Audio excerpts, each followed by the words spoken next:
efforts to relieve the Biafran people have been thwarted by the desire of the central government of Nigeria to pursue total and unconditional victory, and by the fear of the Igbo people that surrender means wholesale atrocities and genocide. But genocide is what is taking place right now, and starvation is the grim reaper.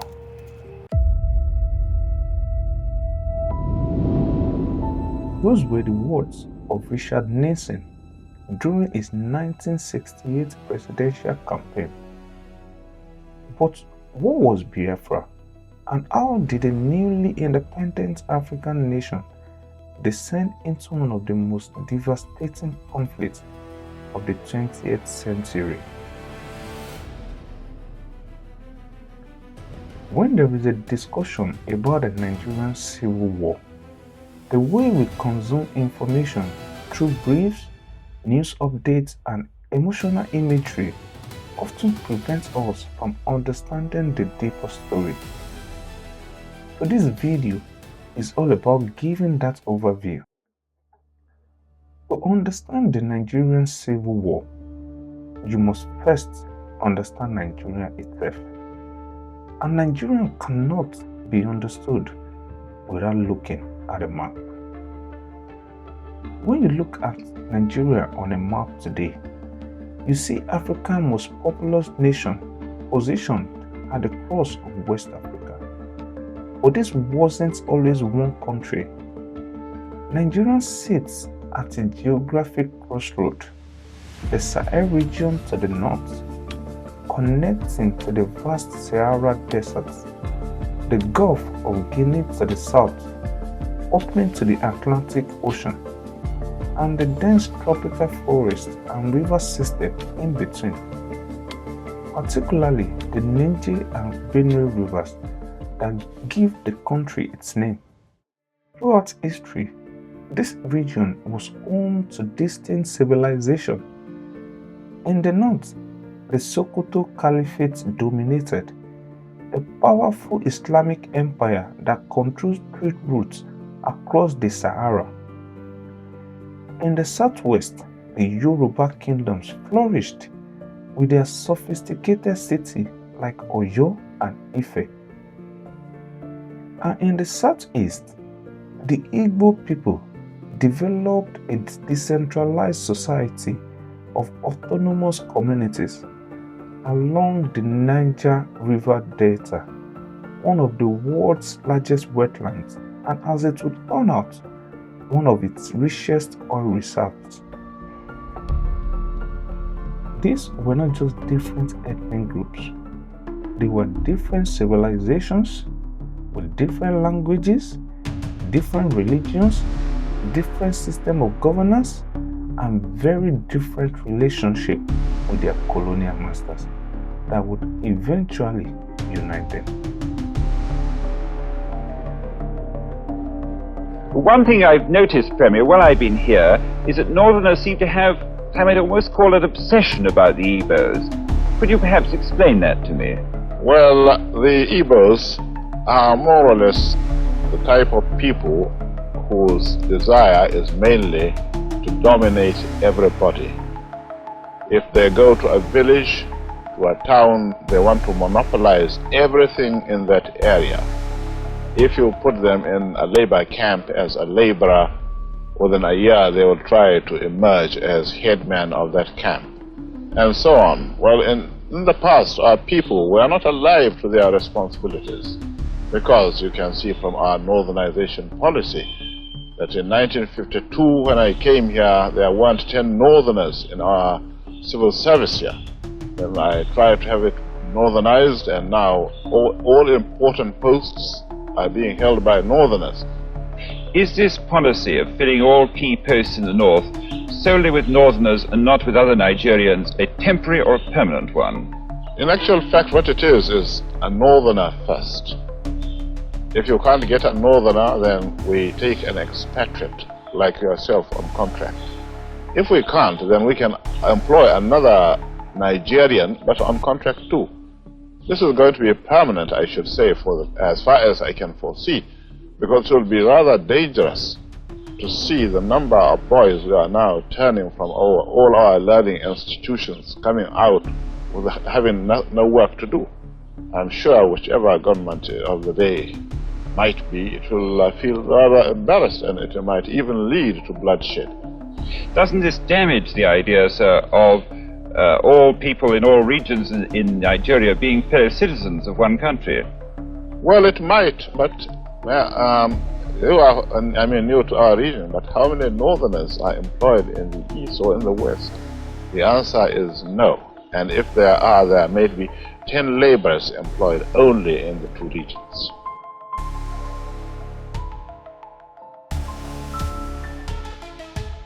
How did these distinct regions become one country? In 1914, British Governor General Frederick Lugard merged two separate colonial territories, the Northern and Southern Protectorates, into a single colony of Nigeria.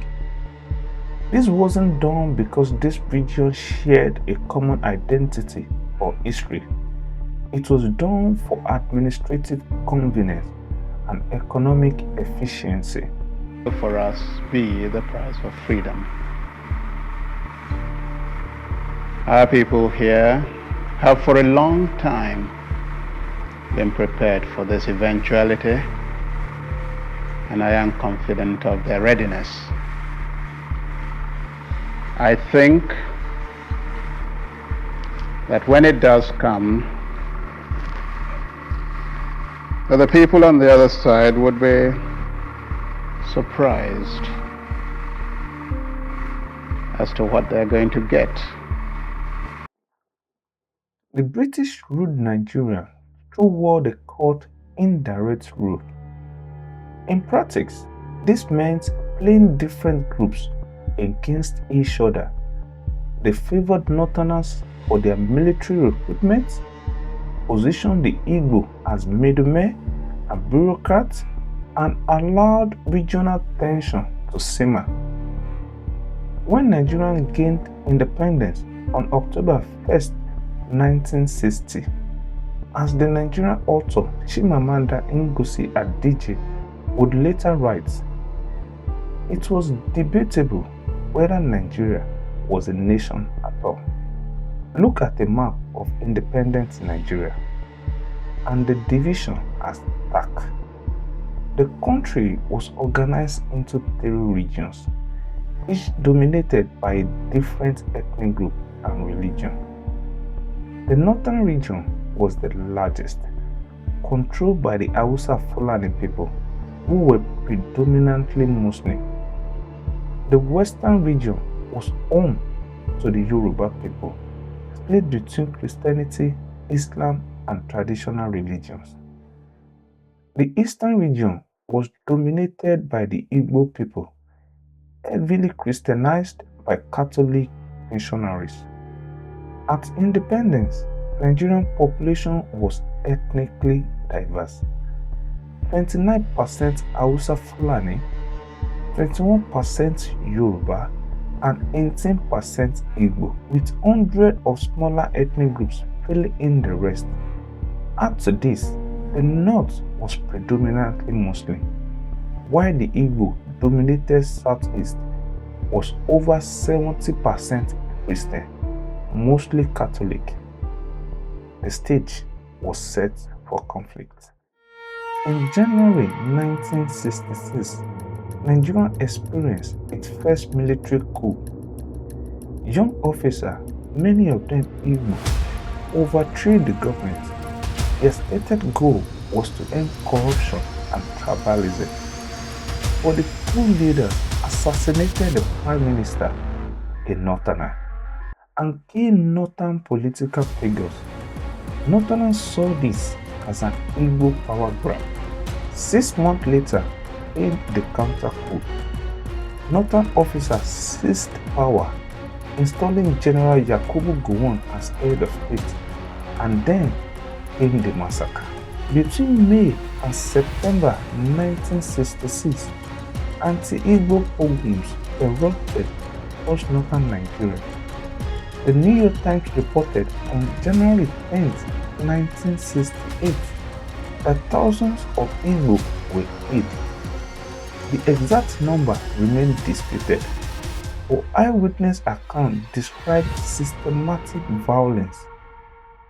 The rebel-held areas. Did you see any evidence of indiscriminate bombing of civilian targets? And can you assess the extent? Well, first, I say that I think I did see evidence of indiscriminate bombing of civilian targets. One survivor remembered seeing entire Igbo neighborhoods burned, families slaughtered in the streets, and estimated 30,000 to 50,000 Igbo were killed. More than 1 million fled back to their homeland in the eastern region. For the Igbo people, these massacres were no random violence. They were existential threats. I have complaints about the behavior of your troops. Many women say they've been molested and raped. Men say their property has been taken away from them, looted. The Eastern Regional Government, led by Lieutenant Colonial Chukwuemeka Odumegu Ojukwu, concluded that the Nigerian federal government was either unwilling or unable to protect them. If civil war comes, and I do think it is imminent, you're quite right, it will for us be the price of freedom. Our people here have for a long time been prepared for this eventuality, and I am confident of their readiness. I think that when it does come, that the people on the other side would be surprised as to what they're going to get. And I'm confident that it will not last long. On May 30th, 1967, Ojukwu declared the Eastern Region independent, naming it the Republic of Biafra. Let's look at how the war unfolded on the ground. When Biafra declared independence, it controlled the entire Eastern region, a territory roughly the combined size of today's Anambra, Imo, Abia, Enugu, and Ebonyi states, plus parts of what is now Rivers, Akwa Ibom, Cross River, and Delta states. Think of it as an area stretching from Onitsha in the west to Calabar in the east, and from Ogoja in the north to Port Harcourt in the south. Most importantly, Biafra controlled Port Harcourt, Nigeria's second largest port city, and sat atop massive oil reserve in the Niger Delta. At the time, oil was just becoming to transform Nigeria's economy, and the eastern region had an estimated 80% of the country's oil wealth. The Nigerian federal government, under General Gowon, immediately declared war. Gowon's strategy was clear: surround Biafra, cut it off from the outside world, and force surrender.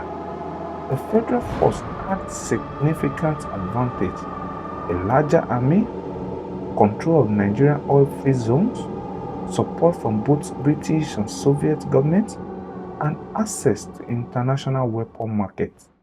The war began on July 6, 1967, when Nigerian federal troops invaded Biafra from the north, capturing Nsukka on July 14th, with federal forces threatening the Biafran capital, Enugu. Ojukwu made a bold strategic decision to attack westward into Nigeria's mid-western region. On August 9, 1967, at 3 a.m., approximately 3,000 to 7,000 Biafran soldiers under General Victor Banjo and Albert Okonkwo, crossed the Niger River Bridge at Onitsha into Asaba. Within hours, they had captured Asaba by noon. They had taken Agbo, the mid-western region, what is today Edo and Delta states, fed to Biafran forces with barely a shot fire. On August 12th, Biafran forces entered Benin City, the regional capital.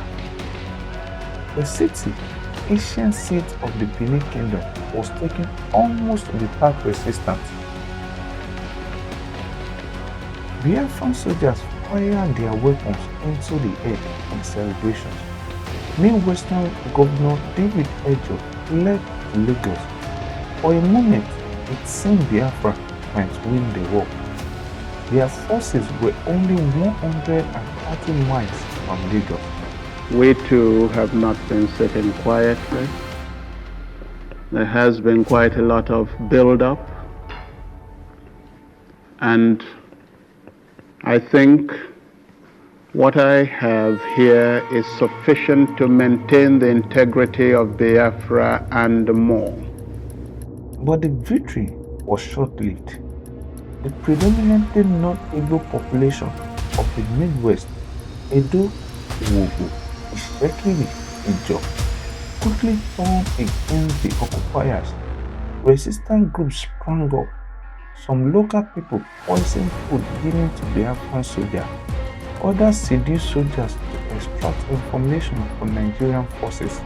On September 19, 1967, in a separate attempt to legitimize the occupation, Ojukwu declared the captured territory the Republic of Benin, a puppet state separate from both Nigeria and Biafra. But this declaration came as federal forces under Colonial Murtala Muhammed were already recapturing the region.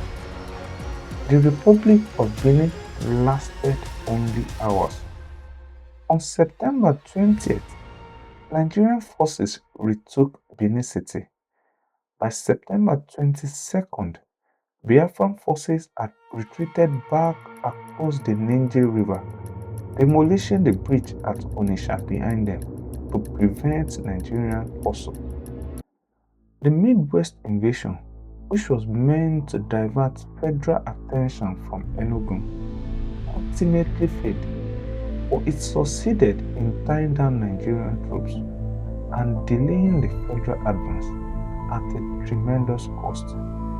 The invasion also added ethnic division and gave the federal government justification to escalate the war. After the failed Midwest invasion, the federal forces methodically tightened their grip on Biafra. By October 1967, they captured Enugu, the original Biafra capital. Ojukwu moved his government, Umaya.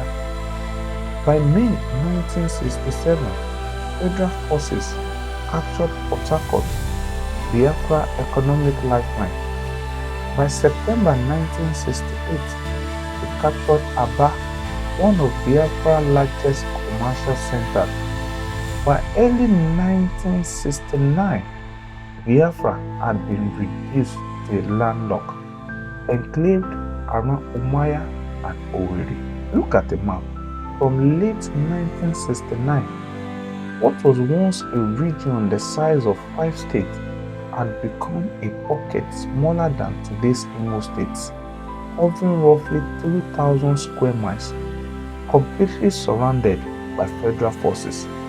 No access to the sea, no international borders, no oil fields, and 14 million people, men, women, and children, trapped inside. With Biafra encircled, the federal government imposed a total blockade. No food in, no medication in, no supplies of any kind. This wasn't collateral damage, it was deliberate policy. Obafemi Awolowo, Nigeria's Commissioner of Finance, declared openly, All is fair in war, and starvation is one of the weapons of war. I don't see why we should feed our enemies fat only to fight us harder. The consequence was catastrophic. By mid-1968, images of starving Biafra children began appearing on television screens around the world. Children with distended bellies from kwashiorkor, severe protein deficiency, skeletal frames wrapped in skin, eyes vacant from hunger. These images shocked the world. A Washington Post editorial on July 2, 1969 used stark language. One word now described the policy of the Nigerian military government towards Biafra: genocide. Frederick Forsyth, a British journalist who covered the war, reported in January 1969, 1.5 million children suffered from kwashiorkor. 650 refugee camps held over 700,000 displaced persons. Mr. Forsyth, you claim that what's happening in Biafra is genocide and massacre on a very large scale. Yeah. What evidence do you have for this? It's mainly threefold. Partly my own eyewitness experiences. I followed the Biafran army very closely on a number of occasions. At one occasion, at Onitsha, I came across 300 members of the Apostolic Church of Onitsha slaughtered by the Federal 2nd Division. Did you actually see these bodies? Yes, I helped clear them out of the road. The Biafran army was so shocked they wouldn't march past them. It took us 18 hours to clear the bodies out of the way. And they had all had their hands tied behind their backs and been shot at close range. On another occasion... Did you count these bodies? Personally, one by one, no. The estimate was 300. I think it was probably a fairly fair estimate. They were piled as high as a man's shoulder, like logs stacked on the roadside. On another occasion, a man whom I know was a photographer working for the Biafrans took a photograph very shortly after a village had been completely wiped out. And you can see still the bodies lying around the market square where they were shot down. Secondly, from eyewitness sources, survivors of the massacres. And thirdly, from interrogations of federal prisoners who, when the Igbo captors have been sent out of the way, admit, quite frankly, that they are there to wipe out Igbo. That's what they admit. But what do they say that their orders were? They don't mention what their orders were. They don't seem to be taking any notice of orders anymore. They're taking frightful casualties, and in revenge for these casualties, they seem to be going on a blood rampage, which has nothing to do with what Lagos is saying about the rehabilitation of the Igbo and how they're all going to be treated as equal citizens of Nigeria. In other words, there is such a disparity between what Lagos is saying on the one hand and what the federal army is actually doing on the ground. One has to come to the conclusion either Lagos is lying, and I don't think they are, I think they're quite sincere, or that the federal army of 80,000 brand new raw conscripts has gone out of control. What about the bombing of Biafra?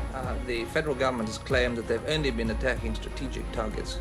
Well, this is absolute nonsense. They may have given orders for the attacking of strategic targets, but the pilots they're using are almost exclusively Egyptian. And I've examined too many sites of bombing raids to have any other conclusion that, almost without exception, they go straight for civilian centers. Anything that's protected by even light machine guns, they stay well away from. They just go down on schools, hospitals, and the African townships and the markets, all of which, during the course of a working day, are crammed with women and children. Very little else. There is. Senator Edward Kennedy stated on November 17, 1968, the loss of life from starvation continues at more than 10,000 persons per day. 1 million lives in recent months. But not everyone accepted this figure. The Washington Post also quoted neutral observers who declared some Biafran casualty estimates as close to preposterous. The truth is, both sides manipulated numbers. The Nigerian government downplayed the crisis, Biafra amplified it, recognizing that images of starving children were their most powerful weapon in the international propaganda war. This was not just an African civil war. It became a policy conflict with global powers backing different sides, though not along Cold War lines. Supporting Nigeria, the United Kingdom, provided weapons, military intelligence, and diplomatic cover. Britain had significant economic interest in Nigerian oil and feared that Biafran independence would destabilize its former colonies across Africa. The Soviet Union saw Nigeria as an ally against Western imperialism and shipped weapons and aircraft to the federal government. Soviet Premier Alexei Kosinski stated in October 1967 that the Soviet people fully understand Nigerians' need to prevent the country from being dismembered. Supporting Biafra, France, under President Charles de Gaulle, covertly supplied weapons and humanitarian aid. De Gaulle referred to Biafra just and noble cause. French intelligence actively promoted the genocide narrative in international media. Israel provided covert military assistance, seeing parallels between the Igbo and Jewish experience of persecution. Portugal, South Africa, and white minority Rhodesia also supplied weapons, each with their own strategic interests in African politics. The United States maintained official neutrality, with President Lyndon Johnson viewing the crisis as a responsibility of Britain. But Johnson was frustrated. He reportedly told aides to get those babies off my TV sets, referring to the disturbing images of starving Biafra children that dominated American news broadcasts. Nixon, during his campaign, promised a more active role, but after taking office in January 1969, he found his hands tied by diplomatic realities and continued the policy of neutrality while increasing humanitarian aid. The Biafran War became one of the first humanitarian crises broadcast globally on television. Relief organizations mobilized on an unprecedented scale. The International Committee of the Red Cross, Joint Church Aid, Caritas Internationalis, and other organizations organized airlift into Biafra, flying at night to avoid Nigerian aircraft. These flights, landing on a single makeshift airstrip carved into the jungle, delivered food and medicine, but it was never enough. It was during this crisis that a group of French doctors working in Biafra became so frustrated with the constant constraints of traditional humanitarian neutrality that they would later form Medicine Sans Frontières, Doctors Without Borders, in 1971, revolutionizing humanitarian intervention. But even humanitarian aid became politicized. Nigeria insisted that all aid must come through Lagos under federal supervision. Biafra refused, fearing the Nigerian government would use aid as a weapon. Thousands died as the two sides negotiated. By 1969, Biafra was collapsing. Federal forces had completely surrounded what remained of the secessionist states. Food was scarce, medicine had run out. The Biafra army, once numbering 90,000, was reduced to exhausted, underfed soldiers. On January 11, 1970, Ojukwu fled to Côte d'Ivoire. The second in command, General Philippe Effiong, announced Biafra's surrender on January 18, 1970. General Gowon declared there would be no victor and no vanquished. The so-called rising sun of Biafra is set forever. It will be a great disservice for anyone. The Nigerian government promised reconciliation and reintegration in the immediate aftermath. Nigeria avoided the massive reprisal many feared, but the scars grounded. The human cost was staggering. During the 30-month war, an estimated 500,000 to 2 million people died. The vast majority were Biafran civilians who died from starvation and diseases. Some estimates suggested 100,000 died in combat. After the war, the Nigerian government enacted policies of reconciliation, but Igbo community felt systematically marginalized. Properties abandoned during the exodus were seized, bank accounts were frozen, and later released at a flat rate of just £20 per person.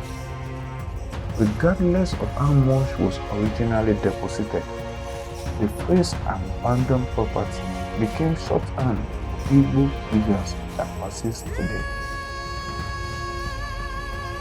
The Nigerian Civil War was not just about oil or secession, it was about identity, survival, and the fundamental question of whether diverse people, forced together by colonial powers, formed a functioning nation.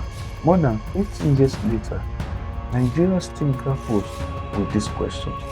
The same ethnic and religious tension that fueled the war continue to shape Nigerian politics. In the Niger Delta, where the war began, armed groups did fight for control of oil resources. In northern Nigeria, religious violence between Christians and Muslims erupted regularly. An Igbo nationalist movement continued to call for Biafra independence. The war also changed humanitarian intervention.